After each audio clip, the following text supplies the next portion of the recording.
But here's the problem. The gates are locked, the phones are gone, and a billionaire just fell from a height that gravity can't explain. Someone in this room is lying, and the house is starting to burn. If you think you can solve it before I do, hit that subscribe button and write your prime suspect in the comments right now. Let's see who has the detective's eye. Prologue. The Isolation Protocol. The mountains did not welcome visitors. They merely tolerated them. Edward Hale sat in the back of the black electric SUV, watching the jagged silhouettes of the Swiss Alps tear through the bruised purple of the twilight sky. The vehicle moved in near-perfect silence, a ghost climbing a winding spine of asphalt. Outside, the wind was beginning to find its voice, a low whistle that promised a crescendo by midnight. "Mr. Graham is very particular about the timing, sir," the driver said, his eyes meeting Edward's in the rearview mirror. He was a man built like a vault, square-jawed and utterly devoid of personality. "The gates lock at 6 p.m., not 6:01. The protocol is absolute." Edward didn't check his watch. He didn't need to. He felt the time in the cooling air and the rhythmic pulse of the car's GPS. "Isolation is a demanding mistress," Edward replied, his voice a dry rasp that carried a hint of weary amusement. "Arthur Graham always did have a penchant for the dramatic.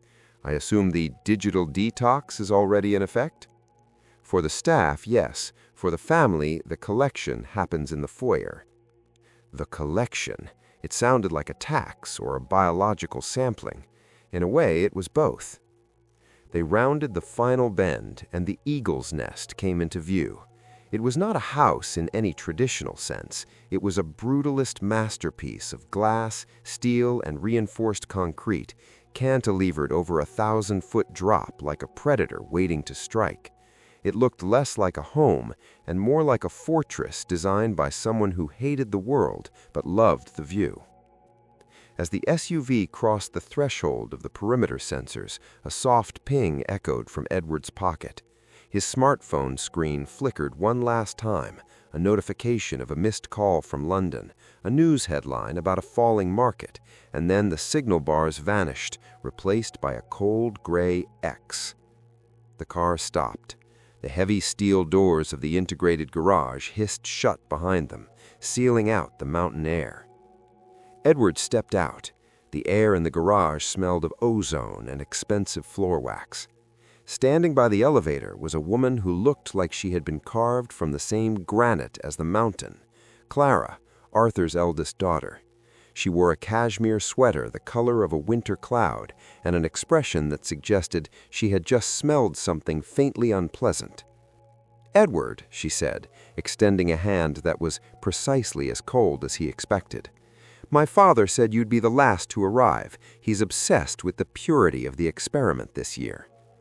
"Clara, you're looking well, if well means prepared for a siege," Edward noted, his gaze drifting to the silver tray held by a silent footman behind her. "The ritual of the offering," she sighed, gesturing toward the tray. "Phones, tablets, smartwatches, anything that connects to the outside world goes into the lead-lined vault until Monday morning, no exceptions, even for the great Edward Hale." Edward reached into his coat and produced his phone, a sleek, battered device that held more secrets than the family's tax returns. Beside it, he placed his silver watch, not because it was smart, but because he knew the rules of the house were designed to strip a person of their defenses. "A dangerous game, Clara," Edward said softly as he watched the footman carry the tray toward a heavy wall safe. "It's only for 48 hours, she replied, though her eyes betrayed a flicker of anxiety. "What could possibly happen in 2 days that we can't handle ourselves?" Edward looked past her toward the floor-to-ceiling windows where the first flakes of snow were beginning to swirl against the glass, driven by a wind that was no longer whispering, it was screaming. "It's not what happens to us that worries me, Clara," Edward remarked, adjusting his cuffs. "It's what happens between us when there's no one else to watch." The elevator chimed, a sterile digital sound. The doors opened to the main foyer, a vast space of heights and sharp angles. There, gathered around a central hearth that held a roaring but strangely heatless fire, was the rest of the Graham lineage. 6 people, each a different flavor of resentment, waiting for the patriarch to descend and deliver the verdict they all feared. Arthur Graham was at the top of the glass mezzanine, looking down. He looked ancient, his skin like parchment stretched over a skull, but his eyes were bright with a cruel, mocking intelligence. He held a leather-bound folder in his hand, the new will. The hunt had begun. The dining room was a cathedral of glass and shadow. A long table of black obsidian stretched across the center, polished to such a high mirror finish that the plates seemed to float on a dark, bottomless lake. Outside, the storm had graduated from a whisper to a roar, hurling sheets of snow against the reinforced panes with a sound like gravel hitting a drum. Arthur Graham sat at the head of the table, his presence commanding the oxygen in the room. To his right sat Julian, his only son, a man who wore his expensive suit like a desperate camouflage for a crumbling life. Across from him was Mira, Julian's wife, whose smile was as sharp and artificial as the diamonds at her throat. Then there was young Leo, the grandson, nervously tapping a rhythmic code on the tablecloth, his fingers twitching from the phantom itch of a missing smartphone. Edward Hale sat at the far end, the silent observer. He watched the way Julian gripped his wine glass, not like a connoisseur, but like a drowning man clutching a life buoy. "The silence is heavy, isn't it?" Arthur's voice cracked the tension.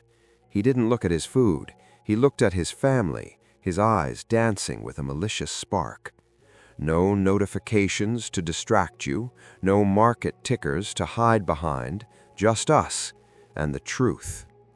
"Father, please," Julian muttered, his voice strained. "We've traveled 6 hours through a blizzard for this. Can we at least have a civilized meal before the theatrics?" "Theatrics?" Arthur let out a dry, rattling laugh. "Is that what you call the redistribution of a legacy? I call it an audit of character, and so far the balance sheet looks pathetic." He reached for the leather-bound folder resting beside his crystal goblet. The room went unnervingly still. Even the wind seemed to hold its breath. "I've spent 40 years building Graham Industries," Arthur began, his tone shifting into something cold and ceremonial. "I've watched you all treat it like an endless buffet. Julian, your investments in Singapore were nothing more than a slow-motion car crash. Clara, your foundation has become a vanity project for your social climbing friends. And Leo, you are merely a ghost in search of a personality." "That's enough, Arthur," Clara snapped, her face flushing a deep, angry crimson. "We are your blood." "Blood is just a biological coincidence, Clara. Purpose is what matters." Arthur flipped the folder open.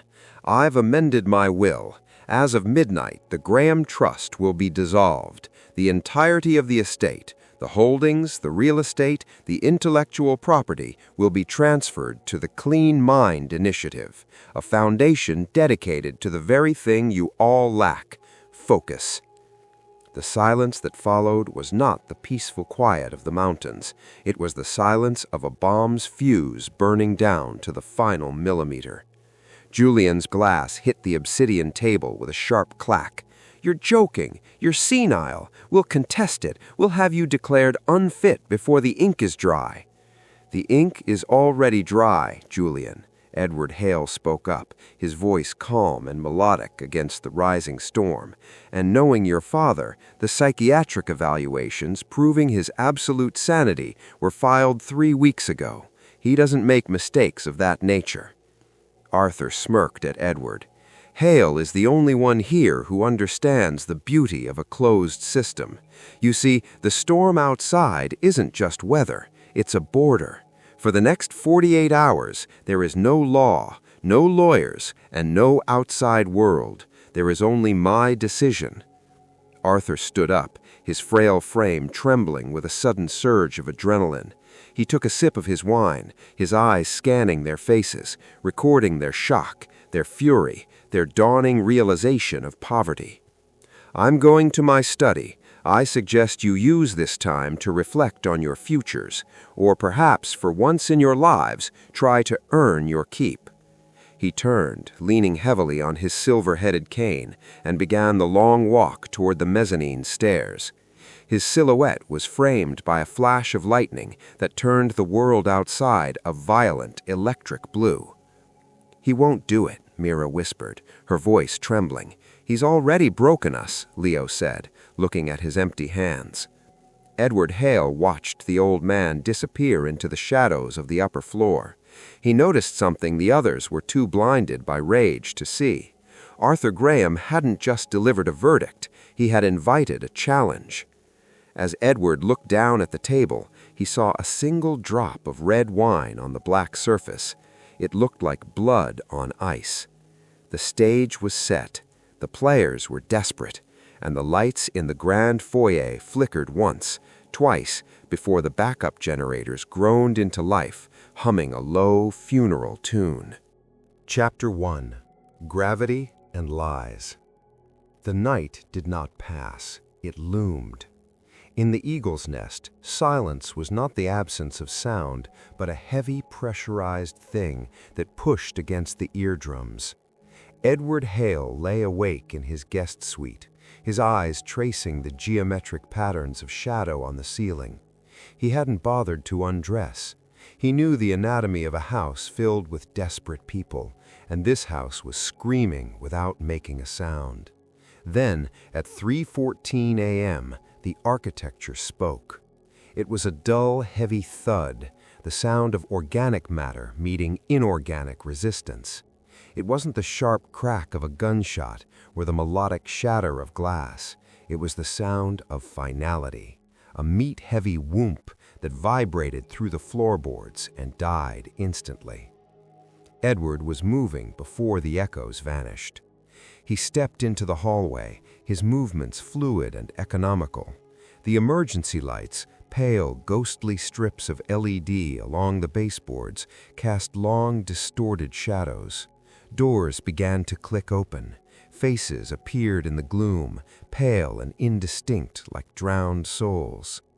"What was that?" Julian's voice came from the darkness, thick with sleep and something sharper, fear or perhaps hope. Edward didn't answer. He reached the mezzanine railing and looked down into the grand foyer. The hearth was a heap of gray ash, but the moonlight, reflected off the snow outside, poured through the towering windows, illuminating the scene in a cold, forensic silver. At the base of the spiral staircase, a masterpiece of floating glass and brushed steel, lay a bundle of dark fabric and pale skin. It was Arthur Graham. He looked smaller in death. His body was twisted at an impossible angle, one arm tucked beneath his torso, as if he were trying to hide a secret even now. His silver-headed cane lay 6 feet away, its polished surface catching the light like a fallen star. "Father?" Clara's voice was a jagged whisper. She stood at the top of the stairs, her hand clutching her silk robe at her throat. She didn't move toward him. None of them moved. Edward descended the stairs. His footsteps on the glass treads were the only rhythm in the room. He knelt beside the old man, his fingers finding the carotid artery. There was nothing, only the cooling stillness of a machine that had been violently unplugged. "He's gone," Edward said, his voice echoing in the vast space. "He must have slipped," Mira said, stepping into the light. Her eyes were wide, but Edward noticed she was already checking the position of the other family members. "The storm, the vibration of the wind. He was old, he was frail." "He was also meticulous," Edward remarked, not looking up. He leaned closer to the body. Arthur's eyes were open, staring at the ceiling with an expression of profound surprise.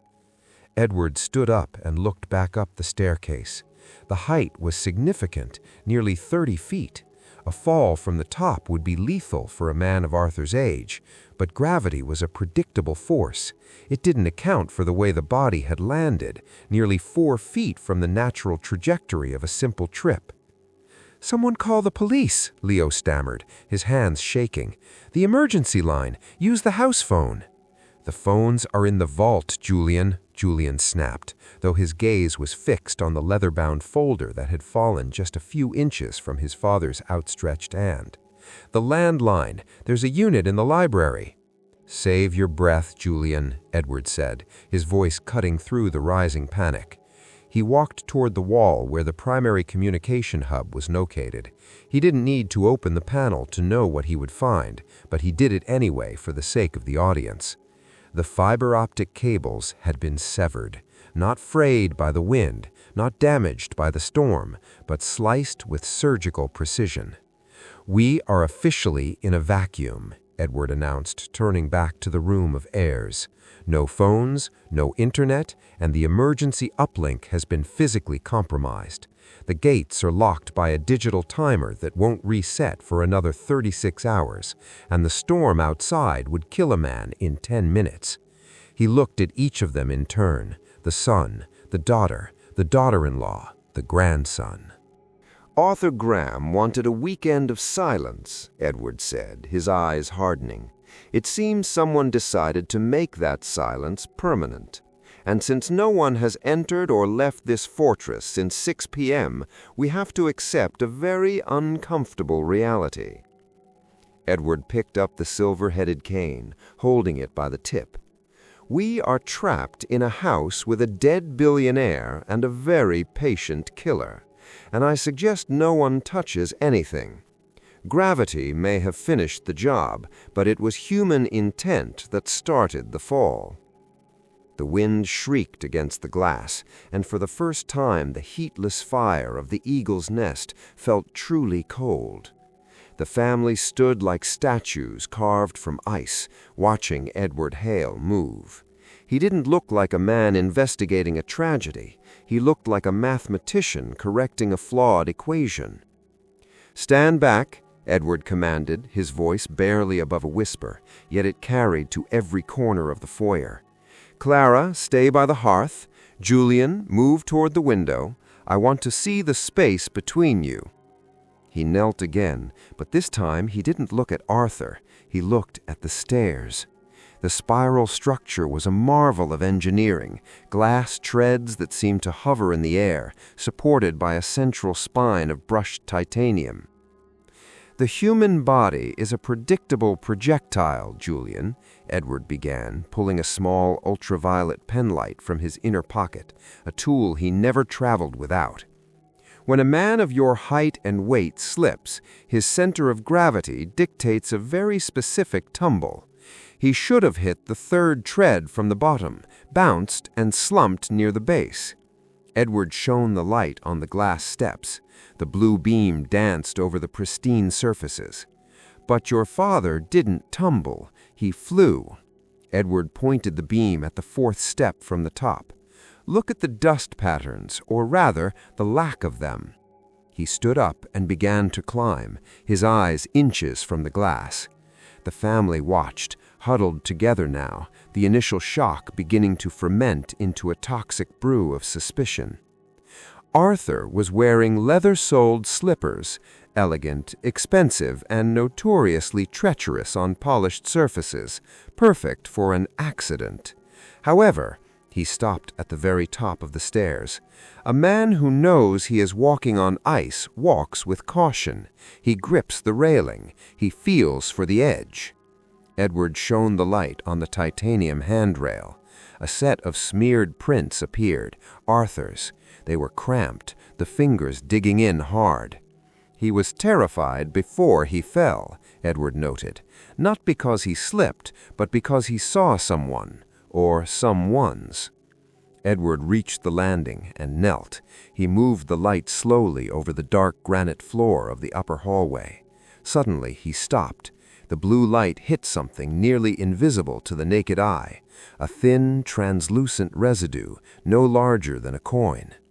He leaned down and sniffed. A faint chemical sweetness lingered in the air, struggling against the scent of the storm. "What is it?" Julian called out, his voice cracking. "Was it oil? Did someone grease the floor?" "Too clumsy," Edward replied, standing up. He looked down at them from the heights, his face shadowed. "Oil leaves a mess, it's obvious. This is a high-friction polymer spray. It's used in industrial theater. It creates a surface as slick as wet ice for a few minutes, then evaporates into a thin, brittle film. To the untrained eye, it looks like the floor is just clean." He began to descend, his gaze locked on Clara. "But there's something else, something that gravity can't explain." He reached the bottom and walked over to the body. He reached down and gently tilted Arthur's head. Behind the old man's left ear, partially hidden by the silver hair, was a small pinpoint mark, a bruise the color of a crushed plum. "A slip doesn't cause a localized hematoma on the mastoid process before the fall occurs," Edward said. "This is the mark of a very specific, very precise physical intervention, a strike to the vagus nerve. It doesn't kill, but it causes an immediate drop in blood pressure. It makes the world spin. It makes the legs turn to water." "Are you saying he was hit?" Leo asked, his face turning a sickly shade of gray. "I'm saying he was sabotaged," Edward corrected.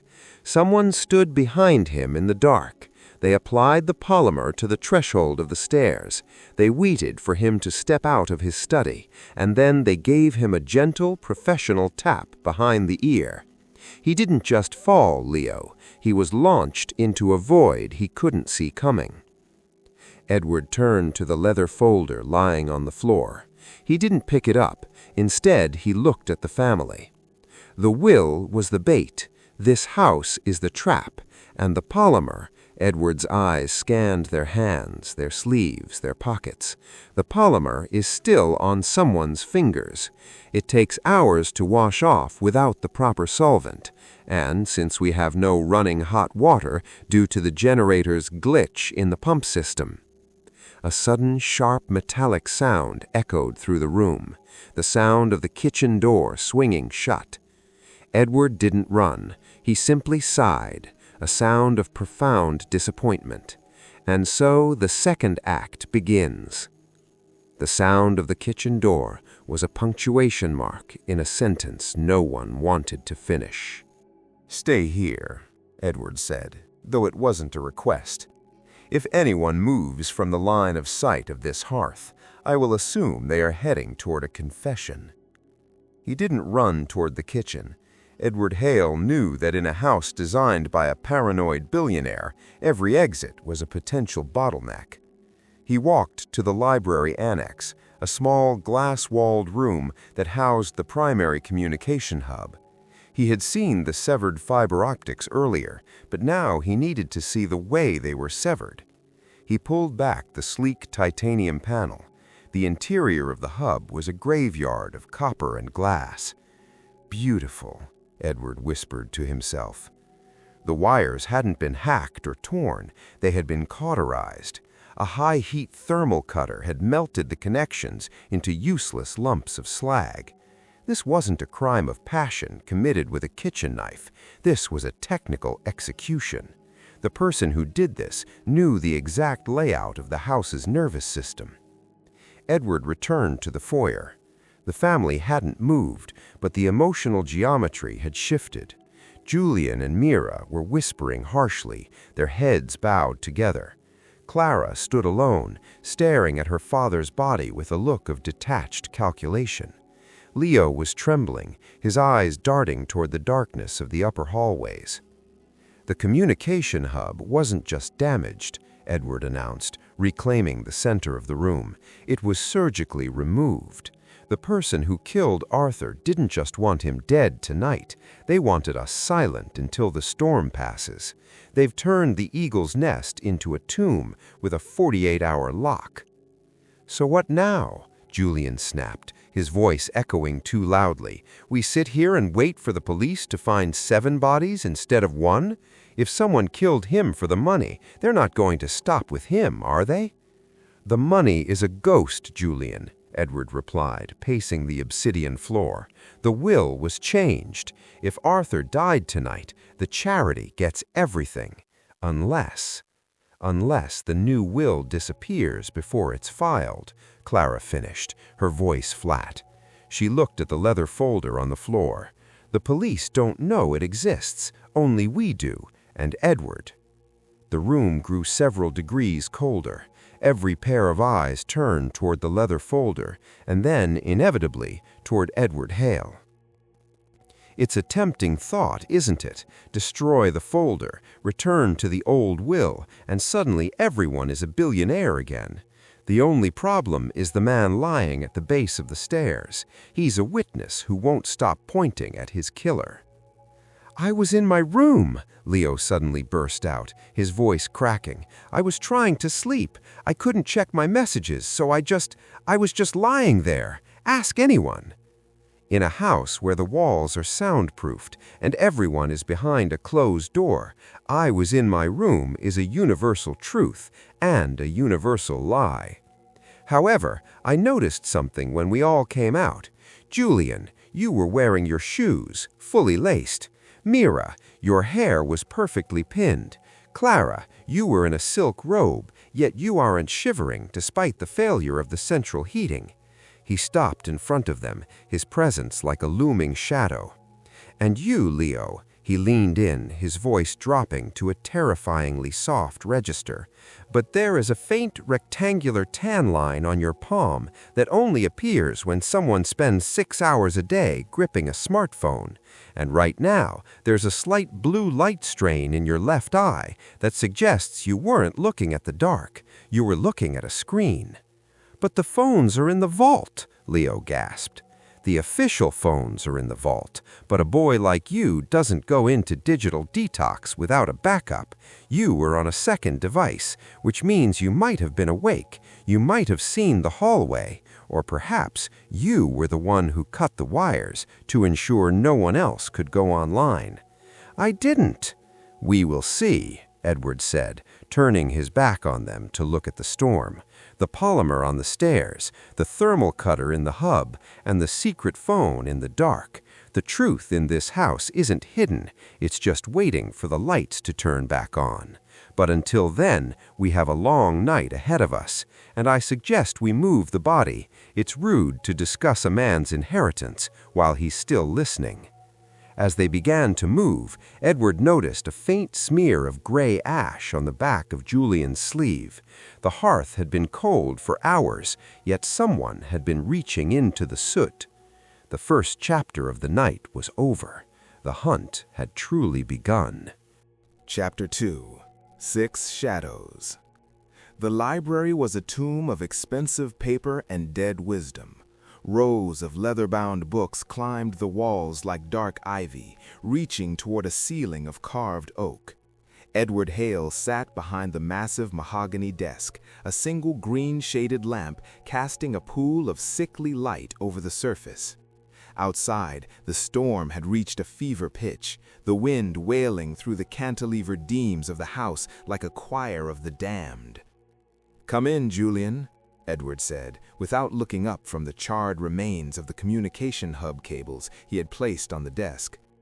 Julian Graham entered with a stride that attempted confidence but ended in a stumble. He had changed into a thick wool sweater, but he still looked cold. His eyes darted to the leather folder, which Edward had placed squarely in the center of the desk, like a trap. "This is ridiculous, Edward," Julian began, pacing the rug. "You're a guest, not a magistrate. You have no authority to hold us here." "The storm has the authority, Julian. I'm just the one with the flashlight," Edward replied calmly. He leaned back, his fingers steepled. "Let's talk about Singapore. Your father mentioned a slow-motion car crash. How much do you owe the creditors?" Julian stopped. His face went from pale to a mottled gray. "That's private family business. It has nothing to do with father's accident." "It has everything to do with a fall from a height. Financial ruin is a powerful lubricant for a slippery staircase. You needed that will destroyed before it was signed. But it was signed, wasn't it? Just an hour before the accident? "I didn't kill him," Julian hissed, leaning over the desk. "Yes, I'm in debt. Yes, he was a cruel, manipulative old bastard who enjoyed watching us crawl, but I couldn't do that." "Then explain the ash on your sleeve, Julian." Edward gestured toward the sweater Julian had discarded earlier, now draped over a chair. "The fireplace in the foyer was extinguished hours ago, yet you were reaching into the grate. Looking for what? A discarded draft of a will, or perhaps hiding the thermal cutter you used on the hub?" Julian opened his mouth to speak, but the words died in his throat. A sudden, sharp thud came from the floor above, the sound of a heavy door slamming, followed by a low, rhythmic scratching. Julian spun around, his eyes wide. "What the hell was that? There's no one upstairs. We're all down here." "Is there anyone else in this house, Julian? A secret assistant? A lover? A ghost?" Edward's voice remained steady, but his eyes were tracking the sound. "The servants are in the lower wing, behind the security gates," Julian whispered, his bravado completely gone. "But my mother, Clara, always said she never truly left this place. She died in the room directly above this one." "Superstition is the refuge of a guilty mind," Edward remarked, though he noted the genuine terror in Julian's expression. "However, the scratching sounds remarkably like a dog. Did Arthur keep a dog?" "No, he hated animals, said they were unpredictable." The scratching stopped as abruptly as it had started. A cold draft swept through the library, despite the triple-glazed windows. The green lamp flickered, the shadows on the wall stretching into elongated, distorted shapes. "Go back to the foyer, Julian," Edward commanded, his voice turning cold. "And send Clara in. And tell your wife to stop trying to pry the lock on the phone vault. I've wired a simple alarm to the door. If she touches it again, the house will wake up in a way you won't like." As Julian hurried out, Edward picked up a silver letter opener from the desk. He didn't look at the door. He looked at the reflection in the dark glass of the library window. In the reflection, behind his own shoulder, he saw the silhouette of a woman standing in the doorway. She was wearing a dress that didn't belong to this decade, a long, flowing garment of pale lace. Edward didn't turn. He said, "A bit early for a haunting, don't you think?" When he finally looked back, the doorway was empty. Only the smell of old perfume, lilies, and formaldehyde remained in the air. Clara Graham did not enter the library, she occupied it. She walked with a poise that ignored the murder, the storm, and the lack of electricity. She sat in the chair Julian had recently occupied, but she did not slouch. She looked at the green lamp as if it were a poorly performing employee. "My brother is a coward, Edward," she said, her voice smooth and devoid of vibration. "He likely spent his 10 minutes in here sweating through his cashmere and lying about things you already know. Let's not waste time. You think I killed him because he was going to turn my foundation into a tax haven footnote." "It's a compelling motive, Clara," Edward replied, leaning forward into the circle of light. "You've built your entire identity as the Graham with a heart. If the funding vanished, you wouldn't just be poor, you'd be irrelevant. And for a woman like you, irrelevance is a fate worse than death." "I loved my father," she stated, though the words sounded like they'd been rehearsed in front of a mirror. "In his own twisted way, he was the only person in this family who was actually real. The rest of them are just sketches of people." "And yet," Edward noted, picking up a small, translucent shard from a tray on the desk, "I found this near the upper mezzanine railing. It's a fragment of a glass bead, the kind found on high-end evening wear, or perhaps an antique lace dress." Clara's gaze didn't waver, but her fingers tightened almost imperceptibly on the armrest. "Superstition doesn't suit you, Edward. If you're implying I was wandering the halls in my mother's old clothes to frighten a senile man, you're reaching. I'm not a believer in ghosts, Clara, but I am a believer in optics, Edward said. A man with a weak heart and a heavy conscience sees a figure from his past in a darkened hallway, loses his footing, and falls. It's a clean kill, no blood on the hands, only a polymer on the floor and a strike to the neck to ensure the fall was fatal. You have no proof.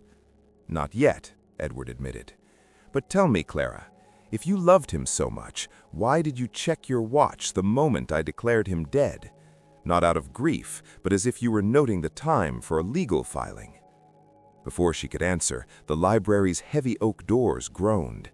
They didn't open, but something heavy leaned against them from the outside. A low, wet thud echoed through the wood, followed by a sound that made Edward's blood turn to ice. The distinct metallic click-clack of the vault's locking mechanism in the foyer, despite the fact that everyone was supposed to be in the main hall. Clara stood up, her composure finally shattering. "What is that? Edward, I told you, there is something in this house. My father wasn't just paranoid, he was afraid." "Wait here," Edward commanded. He didn't take the lamp.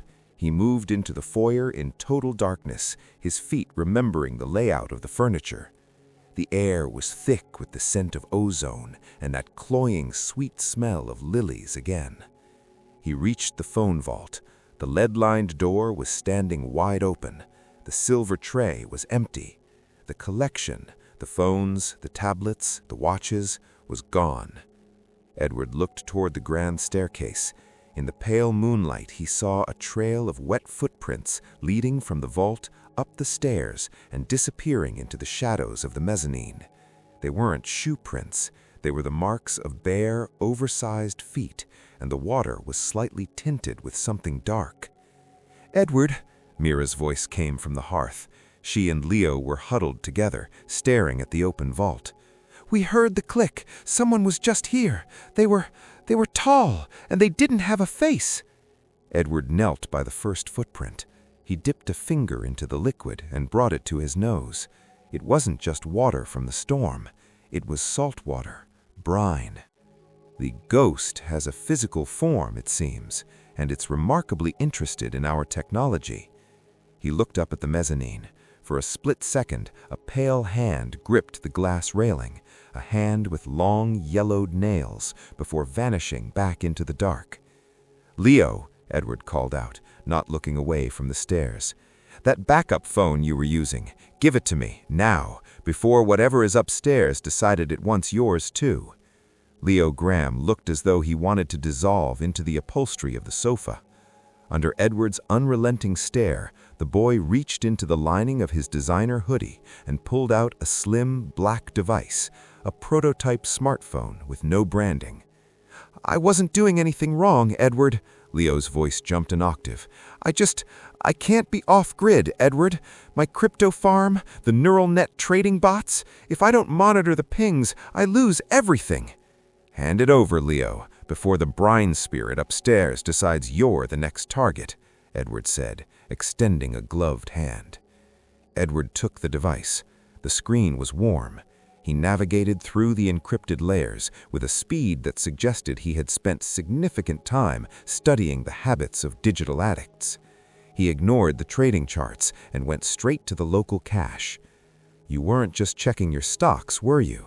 Edward's thumb stopped on a video file, time-stamped at 2:48 a.m., just 26 minutes before Arthur's fall. "You were using the phone's infrared camera to look through the wall, weren't you? A little hobby of yours, digital voyeurism." Leo went pale. "The house has high-frequency shielding, but the mezzanine is glass. I was just curious who was visiting the old man's study so late." Edward pressed play. The infrared footage was grainy, a world of neon greens and ghostly whites. It showed the mezzanine hallway. A figure emerged from the shadows. In the heat signature view, the person appeared cold, literally cold. While the hallway was a steady 22 degrees Celsius, this figure was a dark blue silhouette, suggesting they were wearing some form of insulated or refrigerated suit. "They aren't a ghost, Leo," Edward muttered, watching the blue shape move with mechanical precision toward Arthur's door. "They're just very, very cold." Suddenly, the screen flickered. A face, or a mask, turned toward the camera. It was a smooth, featureless surface of white plastic with two hollow hollows for eyes. The same face Mira had seen. "Wait," Edward paused the frame. He leaned in closer. "Look at the gate. The limp is on the left side. Julian, your father's physician, Dr. Aris, didn't he mention that one of the family members had a specialized knee replacement last year?" Julian, who had been hovering near the door, froze. His eyes flicked toward Mira. "Mira had the surgery in Zurich, but she's right here. She's been with us a whole time." Has she? Edward turned his gaze to Mira. The rebel daughter-in-law was standing near the fireplace, but she wasn't looking at the phone. She was looking at the empty silver tray where the other devices had been.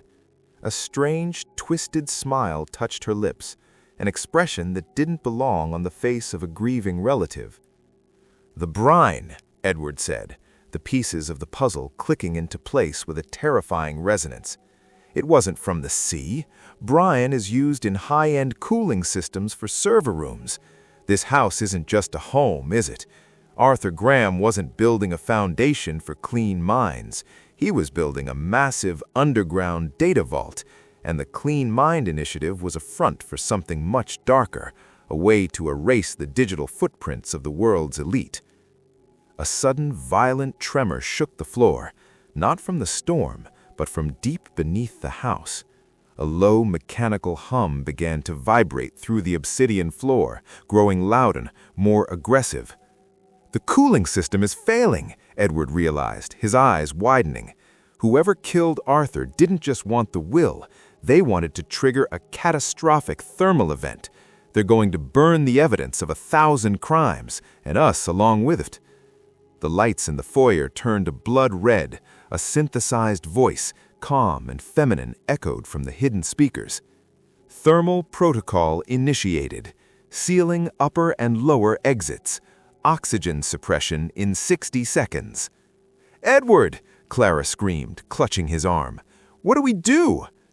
Edward Hale looked at the red-lit room, then at the infrared image of the cold-blooded killer on the phone. "We stop being prey," he said, his voice as sharp as a razor.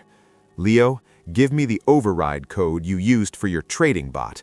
We're going to hack the house before the house kills the family." Chapter 3. Digital Withdrawal. The house had stopped being a shelter. It was now a sarcophagus. The blood-red emergency lights pulsed in rhythm with the low-frequency thrumming of the failing cooling pumps.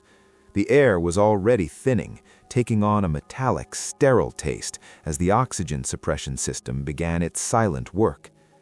"The service elevator," Edward commanded, grabbing the leather folder and Leo's prototype phone.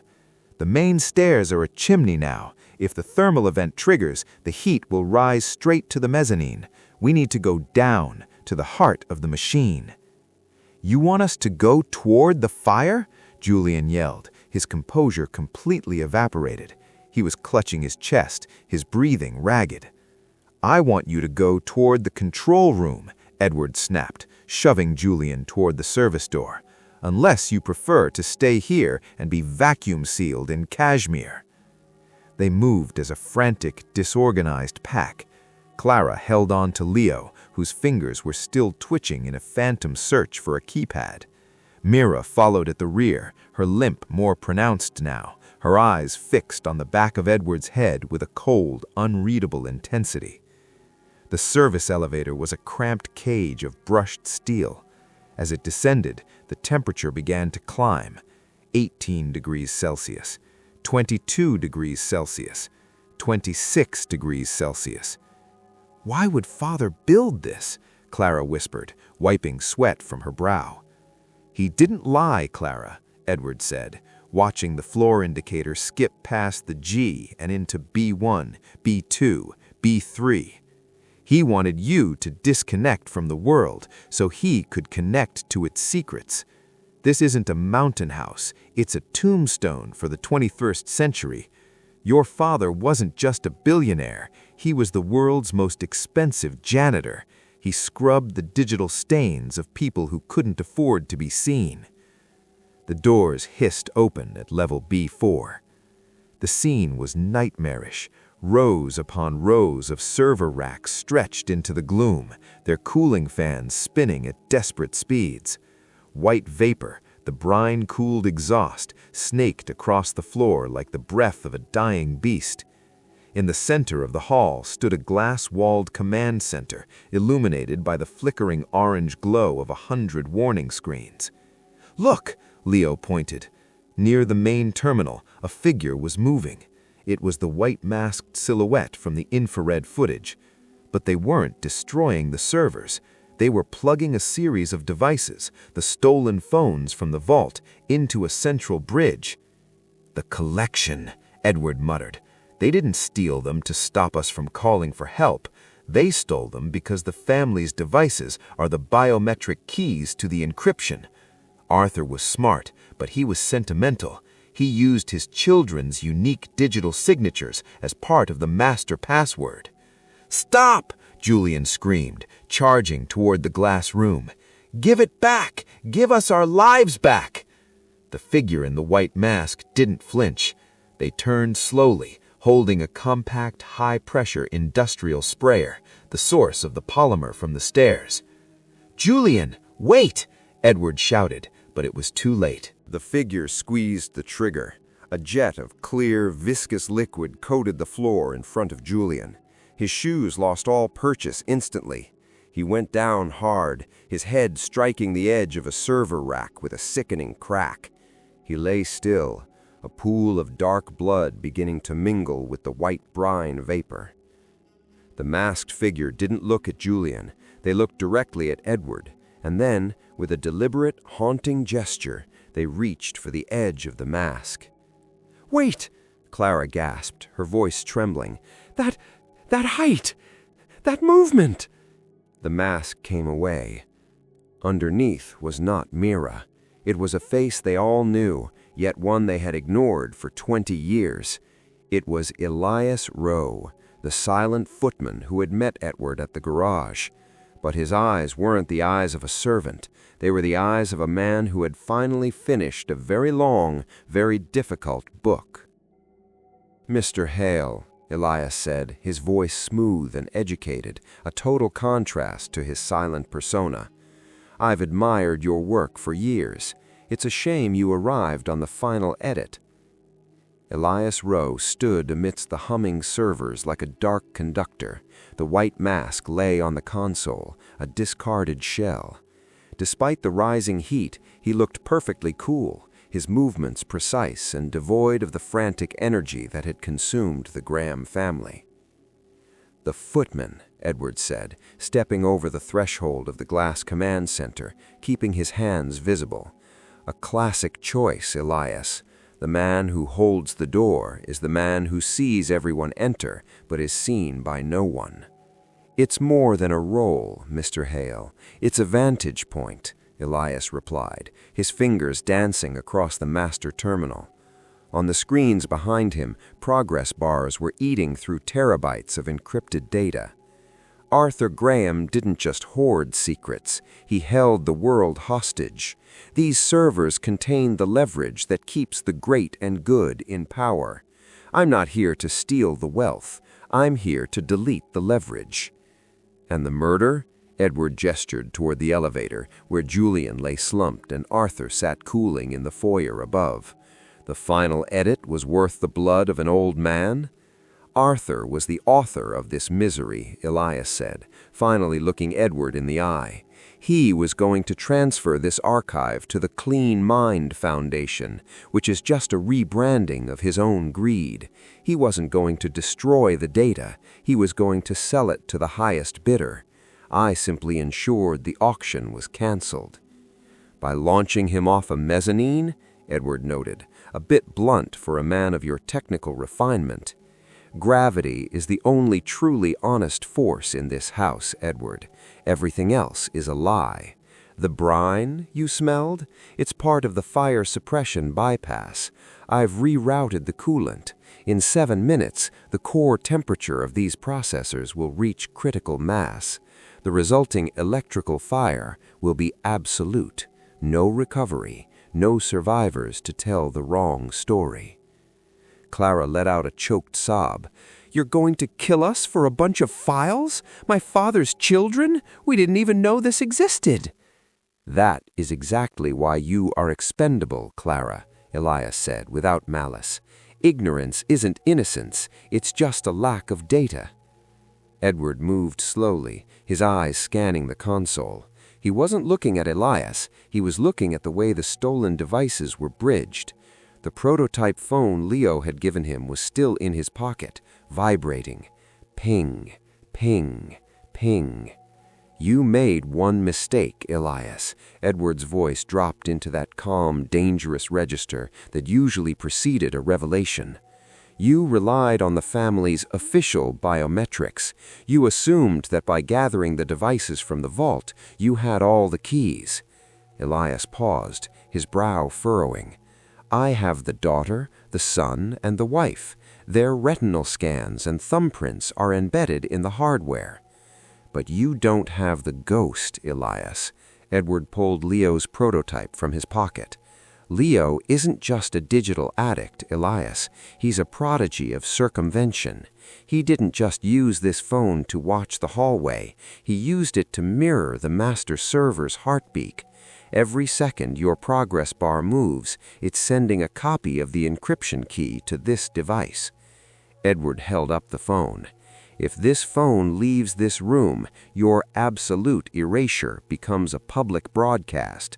The secrets you want to burn will be mirrored on every open-source server from Reykjavik to Singapore. Elias's hand moved toward the industrial sprayer, but he hesitated. For the first time, the calm on his face cracked. You're bluffing. The shielding in this room is failing, just like the cooling, Edward interrupted. The heat is warping the lead lining in the walls. The signal is weak, but it's there.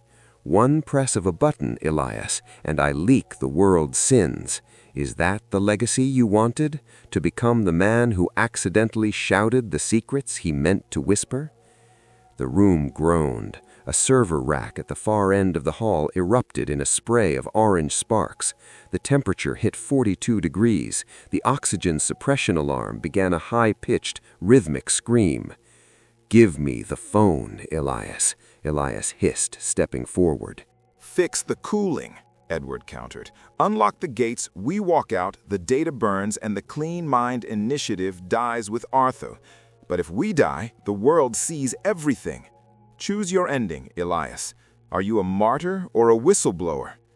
The air in the command center was no longer oxygen. It was a soup of ozone, scorched plastic, and desperation. The thermometer on the main terminal flashed a steady, rhythmic 48 degrees Celsius. Elias stood frozen, his hand hovering over the sprayer. He was a man of logic, and Edward had just introduced a variable that his equation couldn't solve. To kill Edward was to trigger the leak. To let him live was to fail his mission. "Tick-tock, Elias," Edward said, his voice strained but steady. He could feel the sweat stinging his eyes. "The heat is doing my work for me. The more the shielding warps, the stronger Leo's signal becomes. You're running out of time to be a ghost." "You would risk it all?" Elias asked, his voice cracking for the first time. "You would release that filth into the world just to save these vultures?" He gestured vaguely toward Clara and Leo, who were huddled in the corner, gasping for breath. "I'm not saving vultures, Elias. I'm saving the rule of law. The truth belongs in a courtroom, not a furnace. Now, the cooling. Fix it." Elias looked at the screen, then at the heavy industrial sprayer in his hand. A dark, twisted thought seemed to cross his mind. If the servers melt, the signal dies before the upload finishes. I don't need to kill you, Edward. I just need to wait 3 more minutes. 3 minutes is more than enough time for a physical intervention, Edward remarked. Suddenly, a loud clanging sound echoed from the server hall. One of the overhead brine pipes, weakened by the heat, burst. A torrent of supercooled liquid sprayed across a bank of active processors. The reaction was violent. A blinding flash of blue electrical arcs illuminated the room, followed by a concussive blast that shattered the glass walls of the command center. The shockwave threw everyone to the floor. Edward rolled, his suit jacket singed, the prototype phone skidding across the floor toward the jagged edge of the broken glass. Elias was quicker. He lunged for the device, his fingers clawing at the sleek casing. "No!" Leo screamed, finding a sudden surge of adrenaline. The boy threw himself at Elias's legs, tackling the older man with the clumsy force of a cornered animal. They tumbled into the server hall, amidst the hissing steam and the sparking wreckage. Edward scrambled to his feet, his lungs burning. He didn't go for the phone, he went for the master terminal. "Clara, the manual override lever, under the desk!" Edward shouted. Clara, her silk robe ruined and her face smeared with soot, dove under the mahogany console. She found the heavy iron handle, painted a cautionary yellow, and pulled with everything she had. A deep, mechanical groan shuddered through the foundations of the eagle's nest. Somewhere in the bowels of the mountain, the emergency halon gas reserves were released. A thick, white fog began to flood the room. Not the cold brine vapor this time, but the heavy, oxygen-displacing gas designed to kill fire by starving it. "We have to go, now!" Edward grabbed Leo by the collar, dragging him away from the struggling Elias. Elias was pinned under a server rack, his hand inches from the prototype phone. He wasn't fighting anymore. He was staring at the ceiling, watching his final edit being smothered by the white fog. "Edward, we can't leave him!" Clara gasped, clutching her throat as the halon began to thin the remaining air. "He chose his ending, Clara. We have to choose ours." Edward grabbed the phone from the floor, then seized the leather folder, the new will, which had somehow survived the blast. With Julian's unconscious body dragged between them, the survivors stumbled toward the service elevator. As the doors hissed shut, Edward looked back one last time. Elias was still there, a silhouette in the fog, looking less like a killer and more like a man who had realized that even in the digital age, gravity and fire always have the last word. The elevator lurched upward. They were rising toward the foyer, but they weren't safe yet. The house was still locked, the storm was still raging, and they were carrying a will that everyone in that elevator now had a reason to burn. Chapter 4. Logic of the Storm. The ascent was a slow, agonizing crawl. When the service elevator doors finally groaned open into the main foyer, the transition was jarring. They had left a world of roaring heat and orange sparks for one of bone-chilling silence and blue moonlight. The backup generators had finally surrendered. The eagle's nest was dead. Edward stepped out first, supporting a semi-conscious Julian. He laid him down on the obsidian floor near the cold hearth. Clara and Leo tumbled out behind him, their lungs racking with coughs. Their expensive clothes were now nothing more than charred rags. "We're alive," Leo whispered, his voice trembling. We made it." "Alive is a temporary state, Leo," Edward replied, his voice raspy from the halon gas. He stood up and looked around. "It's called survival, Edward," Mira said, her voice devoid of its earlier playfulness. She had moved to the fireplace and picked up a heavy iron poker. "If Leo goes down, the investigation will be forensic. They'll dig into the servers. They'll find the clean mind files. They'll find everything. The Graham name will be synonymous with global blackmail. We won't just be poor, we'll be hunted." "And what is the alternative, Mira?" Edward asked, his hand tightening on the prototype phone. "The alternative is a tragic accident," Mira replied, stepping into the light of the moon. "Arthur fell. The storm cut the lines. The servers overheated and burned. And Elias, well, Elias was a disgruntled employee who got caught in the fire while trying to sabotage the house. A clean story, a tragic, clean story. And me? Edward smiled, a thin, dangerous line. Am I part of this clean story? You're a pragmatist, Edward, Clara said, her voice dropping to a persuasive hum. Destroy the phone. Let us burn the will. We will settle Julian's debts. We will fund your consultation for the rest of your life. You walk away a hero who tried to save a dying man, and we walk away with our lives. And if I refuse? Julian stood up, leaning heavily on the table, his face twisted in a mask of desperation. Then you're just another piece of debris the storm brought in. No one knows you're here, Edward. No signal, no witnesses, just a house that's already falling apart. Edward looked at the four of them, the desperate son, the calculating daughter, the cold daughter-in-law, and the murderous grandson. Outside, the wind gave one final violent shove against the house, and the cracked window above shattered completely. Shards of glass rained down like daggers, clattering onto the obsidian floor. Logic, Edward said softly, is a beautiful thing, but it has one flaw. It assumes the players are rational. You think you're protecting the family, but you're just building a bigger cage. Suddenly, the phone in Edward's hand gave a final mournful chirp, and the screen went black. The battery is dead, Leo whispered, a glimmer of hope returning to his eyes. And with it your leverage, Julian hissed, reaching for the iron poker Mira was holding. Edward didn't move. He didn't look afraid. He simply reached into his coat pocket and pulled out his silver pocket watch, the one he had placed on the tray in the prologue. I told you, Clara, taking away a man's phone is like taking away a knight's shield, but a knight who relies only on his shield is a fool. The watch didn't tell the time. Instead, a small red light on the dial was pulsing steadily. The collection tray was lead-lined, but the garage elevator wasn't. When I placed this watch on the tray, I didn't just leave it there. I activated the distress beacon.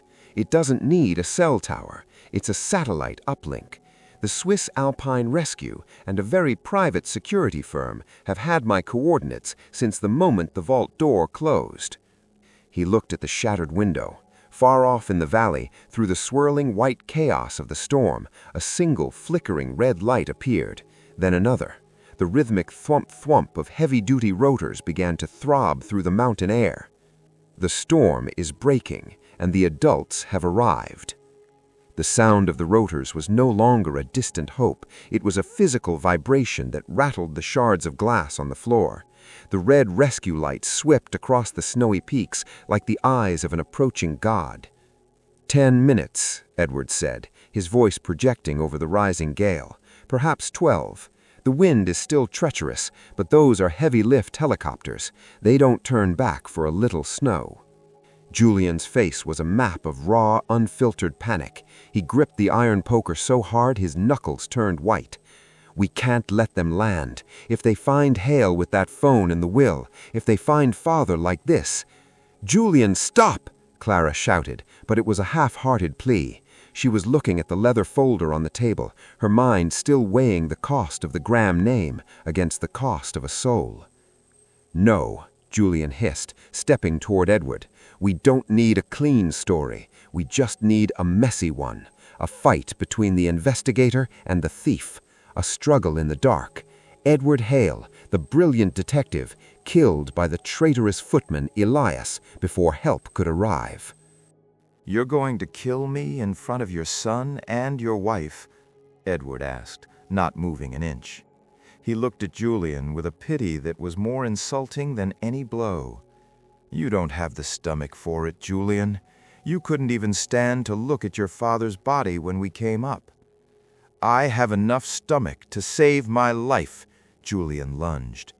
He was clumsy, fueled by adrenaline and terror, but he was larger than Edward. He swung the heavy iron poker in a wide, desperate arc. Edward stepped inside the swing, the metal whistling past his ear, and struck Julian twice, sharp, clinical jabs to the solar plexus and the jaw. Julian collapsed back against the obsidian table, gasping for air. But the distraction was enough. While Edward was occupied with Julian, Leo, driven by a sudden, frantic instinct for self-preservation, snatched the leather folder from the table. "If there's no will, there's no motive!" the boy screamed. He ran toward the shattered window, the wind whipping his hair into a frenzy. "I'll throw it into the ravine! The wind will take it! It'll be gone forever!" "Leo, don't!" Edward called out, reaching for him. The boy reached the edge of the jagged glass. Below them, 1,000 feet of sheer rock and swirling white abyss waited. Leo held the folder over the void, his fingers trembling. "Drop it, Leo," Mira said, her voice a cold, sharp blade. "Do it now! Save us!" Leo looked at Edward, then at the folder, then at the red lights of the helicopters now hovering just a few hundred yards from the cantilevered terrace. For a second, the boy seemed to realize that even if the paper vanished, the memory wouldn't. I can't be a ghost, Edward," Leo whispered, quoting the detective's earlier words. "You already are, Leo," Edward replied softly. "But you can choose what kind of ghost you want to be. The one who hides or the one who speaks." Leo's hand tightened. He didn't drop it. Instead, he pulled the folder back and slumped to his knees, sobbing into the leather. The fight was over. The Graham family collapsed inward, like a house of cards finally meeting a real wind. A blinding searchlight suddenly flooded the foyer, turning the blue moonlight into a harsh forensic white. The glass walls of the mezzanine vibrated as the first helicopter began its hover descent onto the landing pad. Edward Hale walked to the table, picked up his silver pocket watch, and closed it with a sharp, final click. "The silence is over," Edward said, looking at the broken family. "Now the noise begins." Chapter 5. The Final Act. The sun rose not with a glow, but with a clinical, blinding sharpness that turned the snow-covered peaks into jagged shards of glass. Inside the foyer, the searchlights of the rescue helicopters had been replaced by the steady, professional hum of forensic teams. Men in heavy tactical parkas and women with evidence kits moved through the house like ghosts reclaimed by the light. The scent of ozone and burnt servers still hung in the air, but the dominant smell now was of bitter black coffee and the sterile plastic of body bags. Edward Hale stood by the fireplace, which was finally roaring with a real crackling fire. He held a ceramic mug in his hands, watching the steam rise. He looked exhausted, his suit ruined, but his eyes remained as sharp as the mountain air. Across the room, the Grahams sat in a row on the long obsidian bench, wrapped in emergency blankets. They looked like refugees from a civilization that had collapsed overnight. Clara stared at nothing. Julian had a bandage on his jaw. Leo sat between them, his hands cuffed, not with steel, but with the heavy realization of his own future. "Inspector Ashcroft," Edward said, nodding to a tall woman in a navy coat who was examining the leather folder on the table. "Mr. Hale," she replied, her voice as crisp as the morning. "You've turned a simple mountain rescue into a crime scene that's going to keep The Hague busy for a decade. The basement is a graveyard of high-end technology. And the man in the foyer?" She gestured toward the spot where Arthur's body had been. "He didn't just fall, did he?" "Gravity was the weapon, Inspector. Intent was the hand that pushed," Edward said. He turned to face the family. "But the story you're about to hear, the one about a disgruntled footman and a panicked grandson, is only half the truth." Clara looked up, a flicker of fear returning to her eyes. "What are you talking about, Edward? Leo confessed. Elias is dead in the basement. It's over."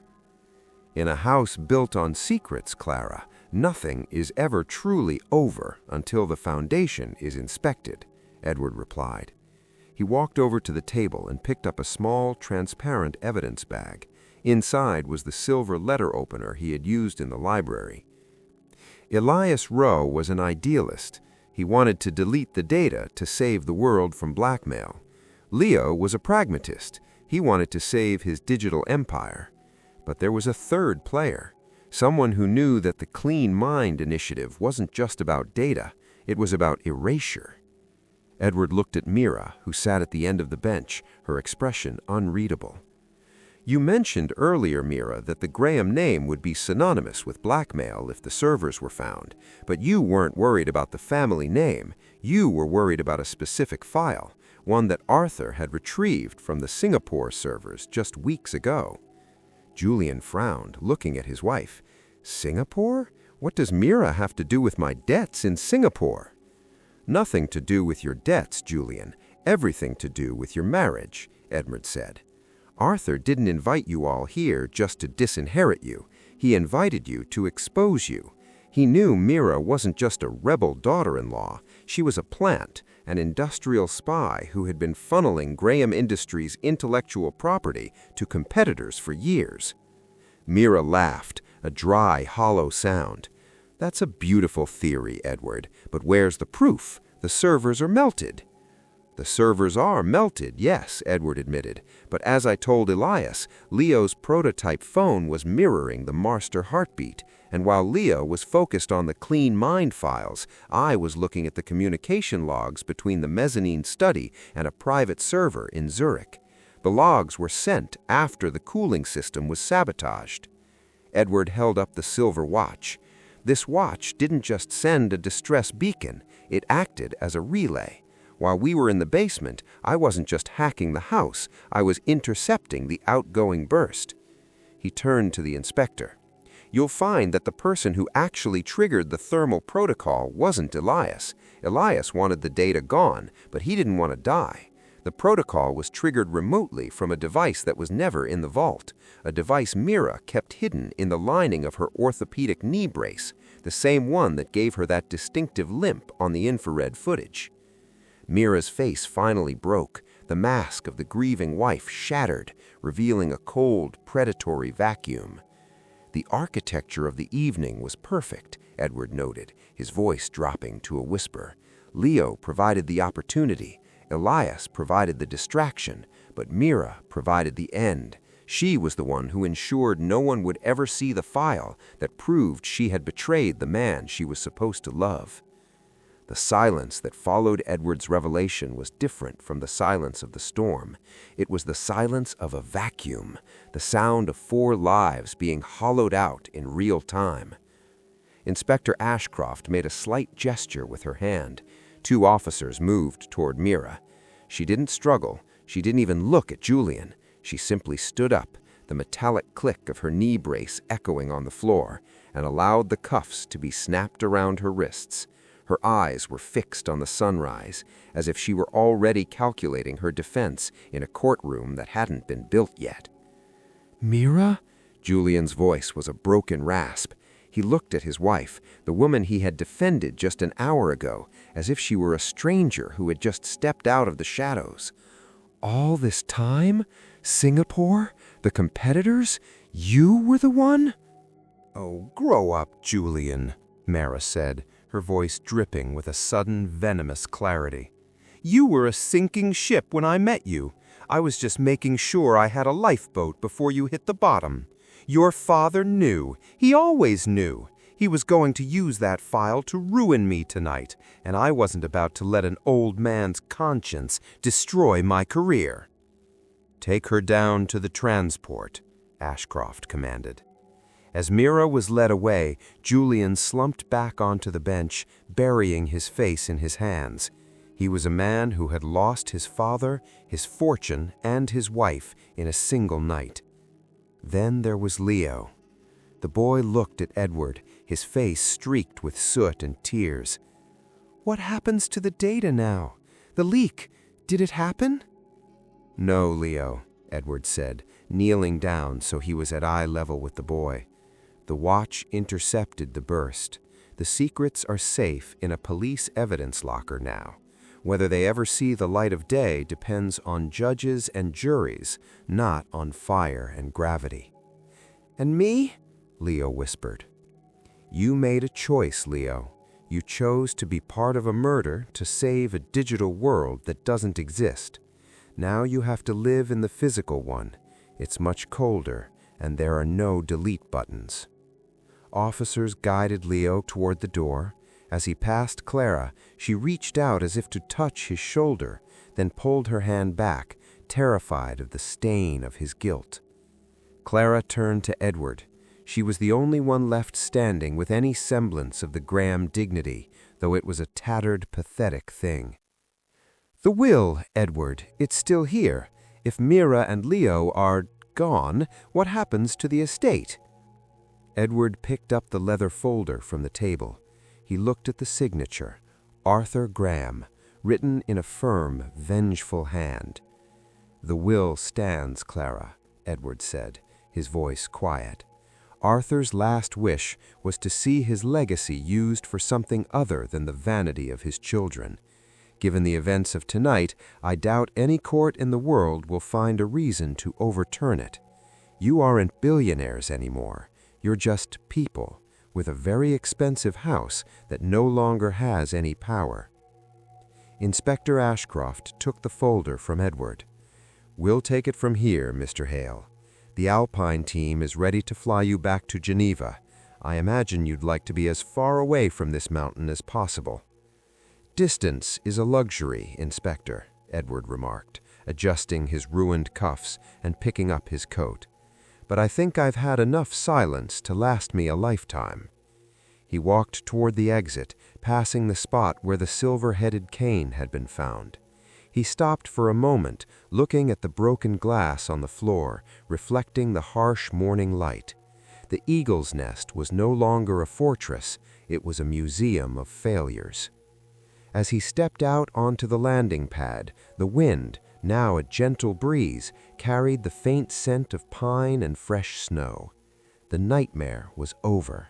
But as Edward looked back at the glass structure clinging to the cliff, he knew that some stories don't have a hero.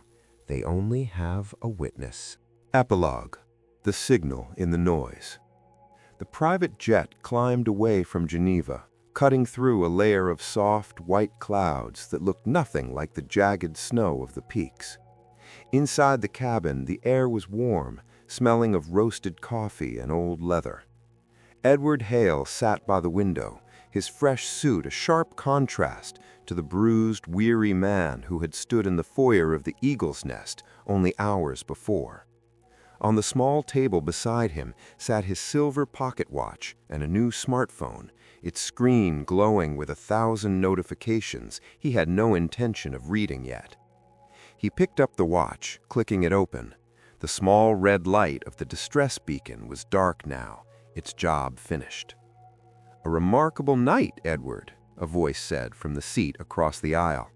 It was a man in his 60s, dressed in an impeccably tailored gray suit, the Graham family's chief legal executor, who had met Edward at the airfield. "The news is already breaking. The fall of the Grahams. The headlines are having a field day with the irony of it all." "The world loves a fallen giant," Edward replied, his gaze fixed on the horizon, especially one that tried to hide behind a curtain of glass and silence. "And the data?" the executor asked, leaning in. "The files Arthur was hoarding? My clients are concerned. Many names in those servers carry a lot of weight." Edward turned his head, his eyes cold and impenetrable. "The servers are gone. The physical drives are slag. Whatever was meant to burn, burned.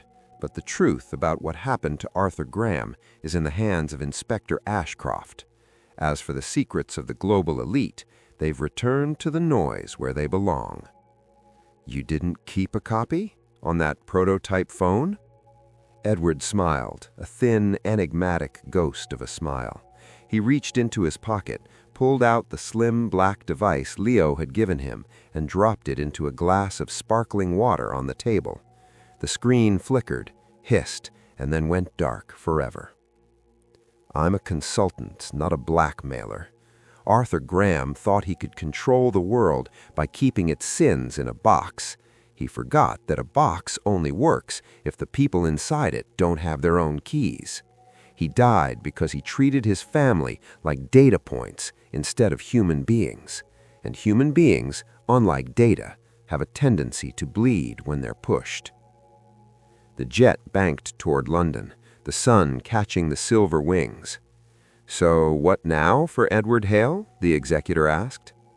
Edward looked at his watch. It was 10 a.m. In London, the markets were open, the streets were loud, and the digital world was screaming at full volume. "I think I'll take a walk," Edward said, leaning back and closing his eyes.